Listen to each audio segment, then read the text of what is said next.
Pakistan medical association जो चौथों अदबी मेलो PMA हाउस कराची में शुरू थी वियो आहे।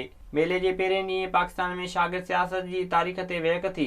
वेहक खे ख़िताब कंदे अवामी आवाज़ जे चीफ एडिटर डॉक्टर जब्बार खटक, यूनिस मर, डॉक्टर शेर शाह, हमीदा घांगरो ख़िताब कंदे चयो त शागिर्द सियासत जे करे मुल्क खे वॾी लीडरशिप मिली आहे। हुननि चयो त शागिर्द यूनियन ते लॻल ज़ियाउल हक़ जी पाबंदी जमहूरी हुकूमतूं बि ख़तमु नाहे कई। संदनि चवण त शागिर्द यूनियन जी बंदिश सां लीडर पैदा करण वारी फैक्ट्री कमज़ोर थी वई आहे। सिंध में 1 यूनिट ऐं जमहूरियत जी बहाली वारे तहरीक में शागिर्दनि जो तमामु अहम किरदारु हो। संदनि चवण त शहीद नज़ीर अब्बासी खां वठी क़ौम परस्त सियासत जा वॾा नाला बि शागिर्द सियासत जी पैदावार आहिनि। 1951 में बंगाल जे शागिर्दनि बंगाली ॿोलीअ खे क़ौमी ॿोलीअ जे दर्जे वारी तहरीक हलाई, जंहिंखां पोइ उन तहरीक बंगालियुनि जी क़ौमी तहरीक जो दर्जो वरितो। हुननि चयो त मुल्क ठहण खां सिंध जे क़ौमी हक़नि वारनि तहरीकनि में सिंध जे शागिर्द सियासत तमामु अहम किरदारु अदा कयो। संदनि चवण त PP इक़्तिदार में आई पर शागिर्द यूनियन ते पाबंदी ख़तमु न करे सघी, जंहिंजो तालीम निज़ाम ऐं यूनिवर्सिटियुनि खे वॾो नुक़सानु पहुतो।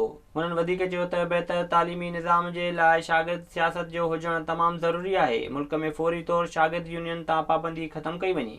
विज़िट कयो अवामी आवाज़ मीडिया ग्रुप जी वेबसाइट awamiawaz.pk।